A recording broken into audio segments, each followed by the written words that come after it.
Hello, it's Ren Presents time. I'm your host, Ren, and today we continue with the 6th turn of the Shadow Tech Goddess, subtitled Cat. Part 1, Four Sisters. Chapter 3, The Ruins. So as we saw earlier, Cat and her 3 sisters successfully journeyed across the cosmos, landed somewhere on the League world Cana, and have been released from their horrible atmosphere suits. The theme of confinement comes up a lot in my books, where people are subjected to very small spaces. And I guess I'm semi-claustrophobic, or, I love to go underground and go caving, and I gave that trait to Countess Sigillis, as she loves to cave and crawl around. And I do like crawling around in squeezes, as long as I know that there's people with me and that I'm not going to get stuck, that I'm going to have help should I fall into distress. Being in these tiny spaces, stays with me for a long time. And when I'm not actually in one, they terrify me. So the concept of these very small things, these atmosphere suits that you can't move, is just one of my personal fears that I write about often. Kat was on the verge of death on exiting the suit, but was assisted by a mysterious person whom she calls her angels. This person gave her some sort of nourishing concoction that helped bring her strength back. Also left her with a basket with food and clothes and goggles to protect her eyes from the sun when it does happen to come up, since she's not used to sunlight, and a jar of soap, because as we find out later, Kat stinks to high heaven. She's probably never had a bath in her entire life, and she's been in this suit, marinating in her own waste products. Gross. So she needs some soap, and her angels were dutiful enough to provide her with some, though she rejected it. She didn't like the floral scent of the soap, so she just didn't use it and was going to save it for the gods when they do arrive. The first part of this book is called the Four Sisters, and I've mentioned the sisters quite often. We haven't really seen them yet, but we're getting to that. We are getting to it. Eventually, Kat will link up with her 3 sisters. Spoiler. So, technical notes. I really liked modulating my voice when there's an Autocon demon talking or a black hat talking. We're kind of done with the black hats for, I think, pretty much for the rest of the book. We don't really see any more black hats. But we deal with the demon a lot, the Autocon a lot. And in the earlier drafts, the Autocon was killed pretty much right away. But then I found that I was in a bit of a quandary, as my solution for making Kat a separate character, for de-Sigillising Kat, making her different from Countess Sigillis, was to take away all her knowledge, all her skills, and make her a crawler. Strip her down to the bare elements and make her just completely start off as a blank slate, quite literally. But with that comes some problems, as we're narrating in a third person limited. The narrators are only going to know what Kat knows, within reason. But in order to do this, you have to hyper describe pretty much everything. She's never seen the sky or the stars or mountains or trees, and that is going to add lots and lots of words. The plot is just going to grind to a halt. So I decided to use the Autocon as her reference, as her encyclopedia, her dictionary, so to speak, and provide her with the information that she needs, sparing me from having to write reams of pointless words. Anywho, let's dig in, shall we? Part 1, Four Sisters, Chapter 3, The Ruins, the home of the gods. Under a veil of glittering stars, she arrived not long later, tearing fast along the ground. The Shadowtech framework she had created pained her terribly. Her back and joints ached for release. But that didn't matter. She had arrived. She tried to release herself from the grip of her own Shadowtech, but it wouldn't budge. She was stuck in this painful, crouching position. Gah! She would deal with it later. She came into a vast clearing free of giant trees, where the ground was cold and stony, only a few weedy plants struggling for purchase. Around her, like a herd of animals, were the sprawling hulks of wondrous box-like things with many holes cut into them, huddled about on a flat bit of ground between the mountains, as if grazing in a remote pasture. Behold, the ruins of Clovis and the end of our adventure, the Autocon announced. These buildings are the old habitations of the House of Clovis before they left the League 3,000 years ago.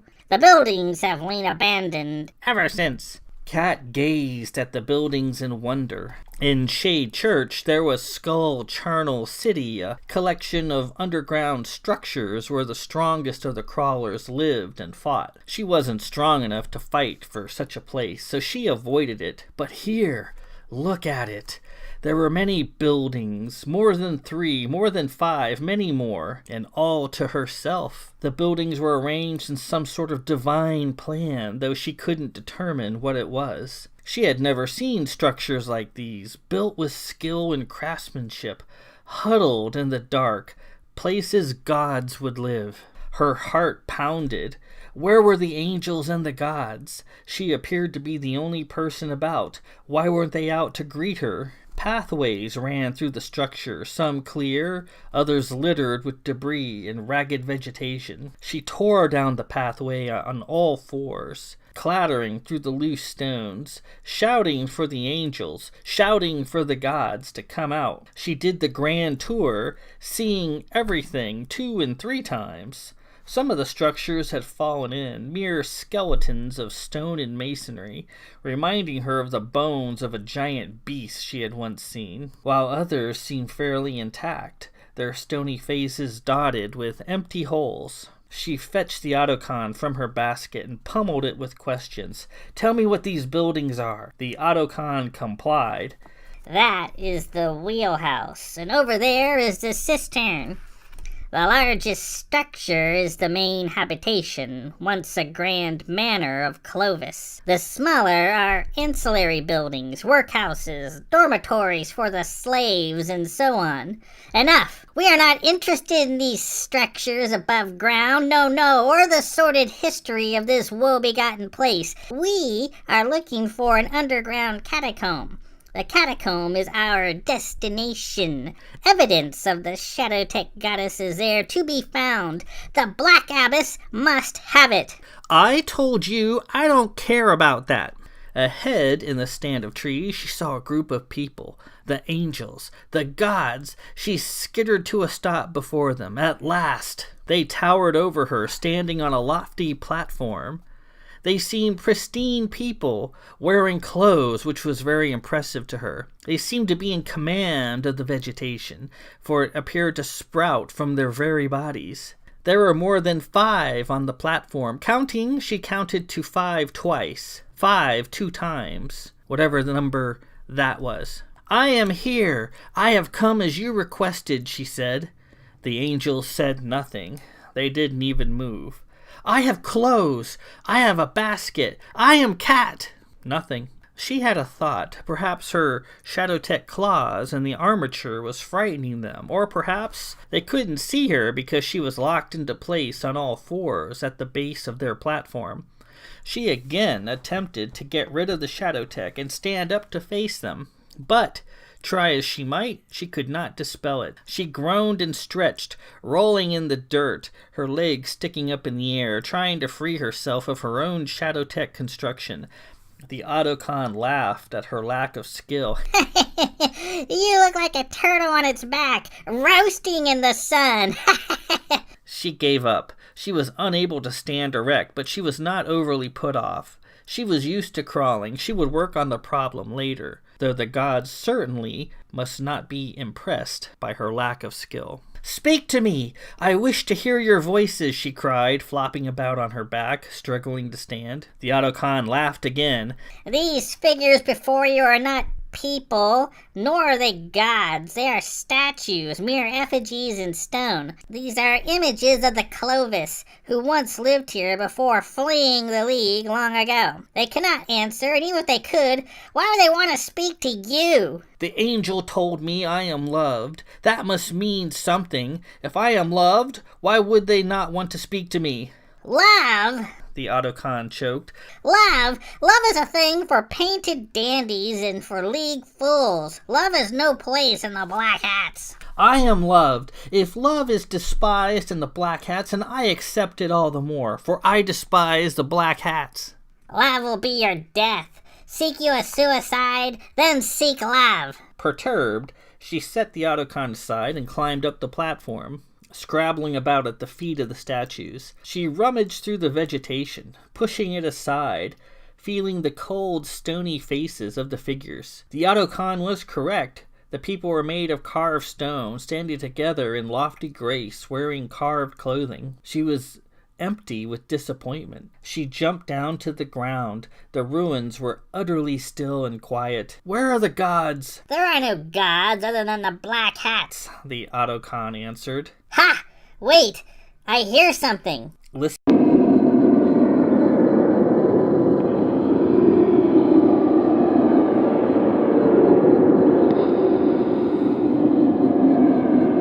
Listening hard, she heard the faint set of grunting, guttural sounds drifting through the ruins. She also saw momentary snatches of dim light. At the edge of the ruins where the forest began, up a steep path leading towards the roots of the mountains, she saw the source of the light and the sounds. A set of heavy-looking doors were built into the ground, the light passing through the cracks, highlighting the texture of the stone. She rubbed her head. Everything she saw was new to her. She had little, if any, reference, nothing to compare it to. "These doors," she asked the Autocon. The Autocon chirped with excitement. "This is what we seek, the entrance to the catacombs." The device imprisoning it shook. The catacombs. The doors were built into the pathway side by side, fitting loosely together, like the fastened doors in Shade Church that led to places unknown. A large latch was built into each door, meeting in the center. Dim light flashed through the cracks, highlighting the long, straight edges of the doors. Enter now, you useless slag!" the Autocon demanded. She wouldn't be intimidated or rushed. Listening carefully, the sounds pulsed up from behind the doors in a steady note, loud enough to make them minutely vibrate. She put her ears to the door. There were chaotic bangings like the beating of drums, mixed with bits of moaning or chanting that she used to hear in Shade Church. She also heard voices speaking, passing words she didn't understand, back and forth. Here were the catacombs, the objective of the mission the Black Hats had sent her and her far-flung sisters on, and a place the angels had specifically told her to avoid. Somewhere down there were hints of the Shadowtech goddess. None of her sisters were around. She seemed to be the first. She could go down, collect the information, locate the stealth missile, and return to the Black Hats and become one herself. She wanted none of it. More banging. Something blocked the light for a moment. She was certain someone was just on the other side of the doors. She saw the heavy latches turn of their own accord, and the doors rattle slightly in their frame. The Shadowtech goddess is in the catacombs, rattling the door. "You will enter the catacombs now, or I will kill you! Kill you!" The Autocon raved. "Do not go underground," the angel had said to her. "Kill you!" The Autocon roared in a demonic voice. In its fury, a great energy built up in the Autocon's prison. It jolted, shaking itself loose from Cat's grip. It tumbled to the ground, bounced once, and rattled through the crack between the doors. It was gone. She heard the fading sound of it clattering away. Tink, tink, tink, tink. She stood there incredulous. She had lost the Autocon to the one place she was told not to go. Do "Do not go underground. The Shadow Tech goddess awaits." Though she hated the Autocon, loathed it, she needed its knowledge, and now it was gone. She had to have it back, and the only way to get it was to open the doors and go in. Part of her daily training in Shade Church was meant to purge her of fear. Black Cats did not feel fear. Yet Cat was not a black hat. She felt her stomach clench like it did when the Autocon was trying to come out. Her mouth went dry, her limbs felt heavy, drawing breath became a labor, and her matted hair stood on end. She was terrified. She checked her claws, small, black, curved to a deadly point. She added more Shadow Tech to their making, and they grew well past the ends of her fingertips, making her hands as deadly as a great beast. She would go in, get the Autocon, and hurry back out. She took hold of the latches, her claws sparking on the metal, readied herself, and then pulled the doors open. A dusty stairwell lit in a collage of blinking lights went down at a sharp angle, biting deep into the ground. She took a breath in relief. Nobody there. She had expected a demon, a destroyer feared by the Black Abbess herself, to come bounding out. Instead, she was met with a haphazard set of stone stairs that went down a considerable distance before flattening out to a bumpy landing, ending in an arch far below. The light blared through the archway. A vast underground space waited beyond. She could see hints of it, hear the vast echoes of nothing, smell the dankness. It reminded her of the confused underground world of the Shade Church, stony, bare, eternally soaked in darkness. It was as if she had gone nowhere, hadn't traveled the heavens and come to the home of the gods. Here was Shade Church again, beckoning her to come and be swallowed up. Bits of debris lay strewn about in the space beyond the arch, as if a subterranean battle had taken place. Crushed stone, displaced items, taken lives, and nobody had ever cleaned up the aftermath. There was the Autocon, lying innocently at the bottom in the flickering light, just waiting for her to come down and get it. Bell. She heard a whispered voice, like a puff of wind, come up from below. Steeling herself, Cat skittered down the stairs, feeling the old grit under her hands and feet, stepping in the same depressions the old Clovis once had, as they descended the stair to worship the Shadow Tech goddess, to pray for the end of all things. Down she went, claws furrowing the stone. Halfway down, she slipped and tumbled, feeling the stone wrench into her flesh. Out of control, she slammed at the bottom of the stairs and came to a stop. Ahead was the arch. Through it, she saw a long, disused space thrown into hard relief by the flickering on and off light that had been dim and difficult to see on the surface, but which was blinding in the depths. She saw slabs of stone tossed about, overturned masonry, relics in metal and glassy gems arranged around an altar before a stone wall. The light came from something sitting atop the altar, something that burned with light, its power warming her flesh. Lying on the stony floor near the altar was a body, shoulders flat against the ground, arms and legs splayed. The body seemed deflated and was quite dead. She had experienced enough death in Shade Church to know it from a distance. She didn't have to see, she could feel it was dead. The body, which appeared to be female like herself, wore a magnificent set of clothes. Fine, well-made garments covering her arms and chest, with more garments over her legs down the knees. The corpse had something on her feet, something heavy-looking and uncomfortable. Some sort of object, perhaps a weapon, lay nearby, glinting in the light. She had a fleeting thought of running up and stealing the clothes, except for the things on the female's feet. She didn't want the feet garments at all. Wait! The body stirred. Metal rattled. "Who are you?" came a ghastly voice. She was overwhelmed with fear as the body stirred. Never in all her dark days in Shade Church had she been so afraid, unable to move. Pinned to the floor with overwhelming fear, she watched as the body, with deliberate slowness, sat up, leaned on its metal weapon, and turned its head in her direction. She saw the peeling, parchment-like flesh and bits of dead bone, felt the hollow eyes gazing at her with malice. Bones grinded, teeth chattered. "Who are you?" She forced herself to act. She reached out with her tail, seizing the Autocon. The Autocon felt like it was pinned to the ground. She struggled to lift it and be gone. The figure stood. It shambled in her direction, dragging its weapon behind it. Each step, a monumental struggle. She pulled, forcing the Autocon off the ground. She turned and fled up the stairs, claws sparking. Reaching the top, she closed the doors, rattling them in their frame. The last thing she saw as the door slammed shut was a quick glimpse of the arch and the shadow of the dead woman approaching. She didn't wait around. Hardly able to breathe, she tore down the path, past the statues, convinced whatever was down there would be hot on her heels. She stopped and waited, ready for the doors to burst open. The Autocon lay before her. It seemed dead, as if its energy had been consumed. She waited, crouching, breath ragged, claws dug into the ground. Was that the Shadow Tech goddess she had seen? A dead body? There was nothing more ordinary than a dead body. Time passed. Nothing happened. The sounds issuing from the doors faded. The light leaking through the cracks stopped. Whatever was down there seemed to have no power on the surface. The angel had said so, and her body agreed. The fear that had nearly debilitated her was gone.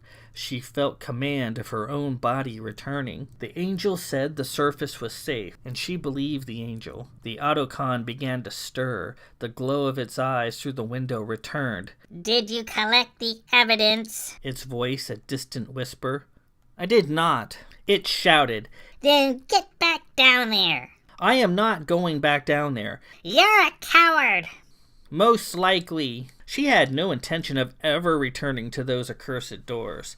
Best give them plenty of space and never go back there again. She bounded back into the central ruins and immediately felt better, occasionally scaring off beasts and their young lurking in the shadows. She had hoped the gods would present themselves, but they did not appear to be there at the moment. Near the center of the structure, she found a building with no roof, the interior filled with debris-strewn standing water. She wandered into one of the habitations, an old dormitory according to the Autocon, a place for sleeping. She found it suitable for dwelling. Amid the falling masonry, her footprints in the dust, she located a place to safely hide her basket. Taking the Autocon with her, she scrabbled up to the highest point in the ruins and had a look around. The doors were far away up the path, nearing the base of the mountains, silent and dark. She was not entirely certain what her next move would be. Perhaps she might set out and search for the angels and the gods, or discover what happened to her sisters. They must be about somewhere. Their Autocons had been here. They must be as well. What did it matter? Here she was free. The idea of freedom, to live her life as she would in a blissful openness, was just dawning on her. The smothering darkness and pain of the Shade Church with its Autocons and atmosphere suits was far behind. To be free, to be loved. What was love? Was love here in the dark? Could she unearth it? Could she wear it? Could she eat it? Would it protect her from the black hats and the Shadow Tech goddess? She suddenly felt extremely tired. Her claws, the armature, and her Shadow Tech tail ached. She needed sleep. She needed to process all she had seen. She would search for love and the gods later. She returned to her newly claimed abode and shuttled about on the floor in rapid circles, trying to free herself. There would be no sleeping with the Shadow Tech fastened to her body, but no luck. She took a moment. In the Shade Church, she would have struck out, attacked, inflicted pain on any near enough to feel it. That's how things were dealt with. Here, in the home of the gods, it was time to take a new approach, to think, to puzzle this out. She had a thought. She removed the central cubes from their pouch and laid them out in the correct positioning on the floor. One by the scar hand, one by the not scar hand, and the final before her. She left plenty of room inside the perimeter for her body. Perhaps the cubes could destroy her Shadow Tech. She bounded into the perimeter. Instantly, her Shadow Tech claws, tail, and framework fell apart into a sooty smoke that drifted out the window.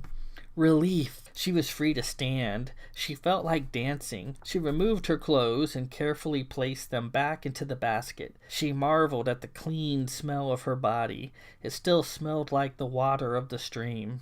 She rubbed her aching skin where the shadow tech had dug in. It left a deep impression and lacerated her skin at several points. It hurt, but she had felt much worse. Sleep was coming up onto her fast. No fighting it. She removed the photograph from the basket and placed it nearby. She could see a figure captured in the photograph. She could see a head and shoulders, a pair of arms, and it seemed to be wearing fine clothing. She was too tired to concentrate on it. She would sleep and inspect it fully later. She went to the window and, one more time, checked the doors lurking ominously up the hillside. Nothing. Doors closed, quiet. No lights. No dead woman. No goddesses. No sisters. The feeling of sleep taking her was luxurious. To sleep without being knocked unconscious or smothered into oblivion by an Autocon's hand was a true gift of the gods. Stretching out on the gritty floor within the cubes, used to the feel of bare rock against her equally bare skin, she closed her eyes for the first time as a newly free woman with a washed body and a full belly. Slept in comfort, the thoughts of the underground and what might lurk there far from her mind. This must be love. When she awoke, the world seemed to be on fire.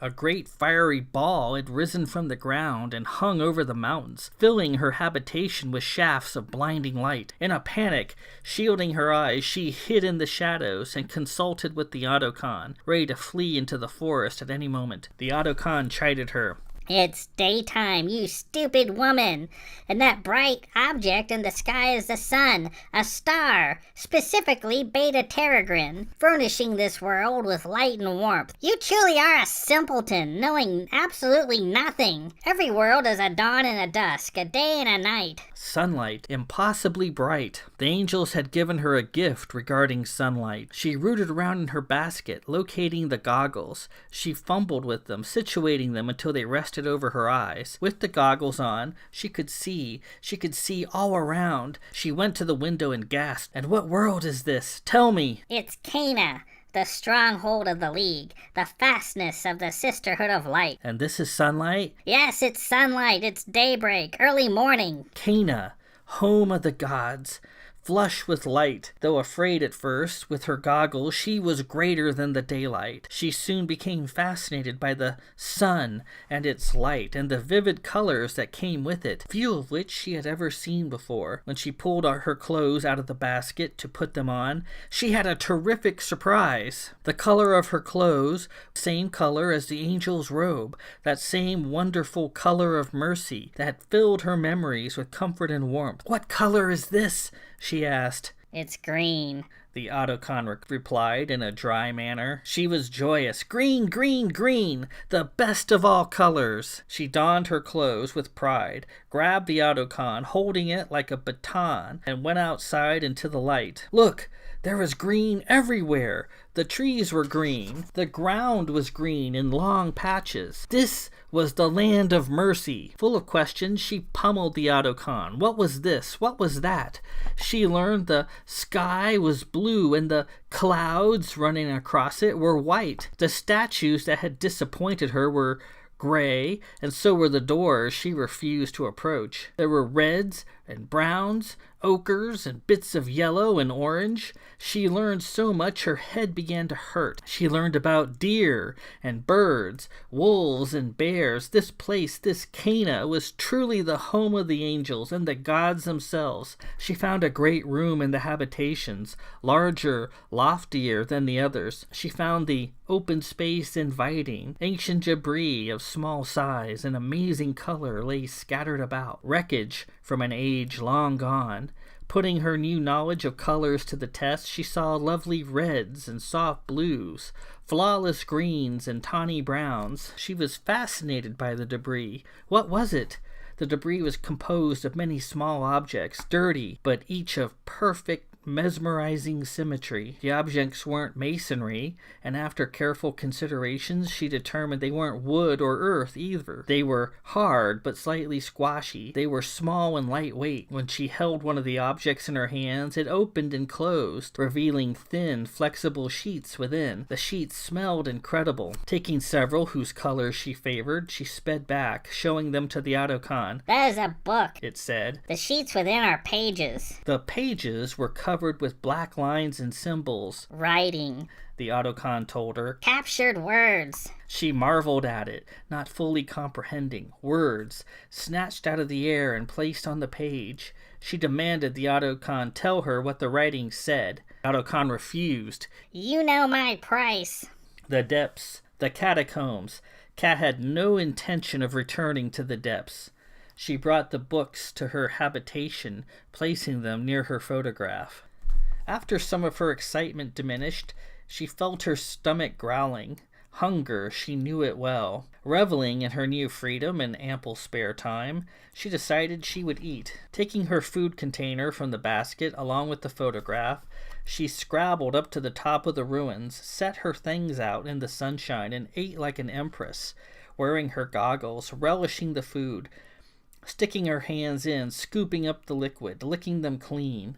In the light of the sun, she could at last clearly see the image on the photograph as she ate. It was a man. There were only females at the Shade Church. Female company was all she had ever known, though she had seen men a few times, walking in the galleries near the surface, reviewing the females with a calculating eye. Mostly they came as guests of the Black Hat, and were allowed to pick out some of their number and take them away. She didn't know what the men did with the females they took. The man in the photograph wore something on his head. The Autocon called it a hat.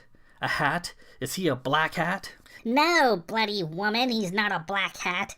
That's simply a hat he's wearing, a triangular Vith hat by the look of it. You don't have to be a black hat to wear a hat. I see. Looking further, the man wore clothes, a green garment, like hers, ample with fasteners and bits of metal. The garment he wore was magnificent, and she feasted her eyes. She longed to touch it. She was full of questions as she looked at the photograph. Who was he? Was this man an angel? Was he a god? Was he a gift to her like the clothes and the devices? The angel had given her this photograph, so he and his garment must be gifts to her too. Like the clothes, like the cubes and the Autocon device, he must belong to her, to Kat. Who is this man? She asked the Autocon. The Autocon did not answer. Speak, she demanded. I'm certain I have no idea. Some League man. Look at his clothes. It finally responded. The League is the enemy, and you are in enemy territory. If you see this man, you should kill him, for he is the enemy. Kill him? Why? He is not an enemy. He is a gift to me. He might be a god. A gift? A god? And what are you going to do with this man once you have him? You have no idea, do you? Good question. She puzzled. What would she do with this League man? What could she do with him? She couldn't wear him like clothes or eat him like food. What do men and women do together? The Autocon scoffed. Ha! What indeed? Zaffin men come to Shade Church, pay a fee to the Black Abbess, and pick out crawler trainees like you to abuse and do with as they please. They abuse us? What does that mean? She had a flash of inspiration. Is that love? Ha! Love. Love means nothing. That is what men and women do. They abuse each other's flesh. After some contemplation, she arrived at a monumental conclusion. Then I'm going to abuse him. That's what I'm going to do with him. I will abuse him to the best of my ability. I will abuse him all day long. And if he pleases me, then I will, in turn, allow him to abuse me. See, that's how people should treat each other, abusing each other all the time in the name of love. Why would this League man want you? The Autocon asked. He appears to be a man of some means, of wealth. You are a faceless denizen of Shade Church, a crawler who probably wouldn't have survived to become a full black hat ever. Who are you? What do you have to offer? You can't even read a book. I am Kat. She wondered. She had never seen herself. She bounded down to the cistern and beheld herself in the surface of the water. She saw a crouching, rail-thin woman staring back at her. Pale skin, unkempt hair, and a small, unsmiling face, wearing a pair of goggles that blotted out her eyes. Her hair was a tangled mess of hopeless snarls, like the leaves in the trees, but less proud, more disheveled. What color was it, her hair? She considered it, puzzled over it. Her hair reminded her the color of the clouds, the big fluffy ones.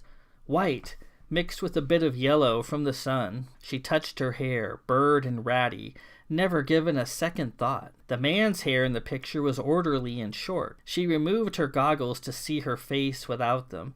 The sunlight was blaring, impossible.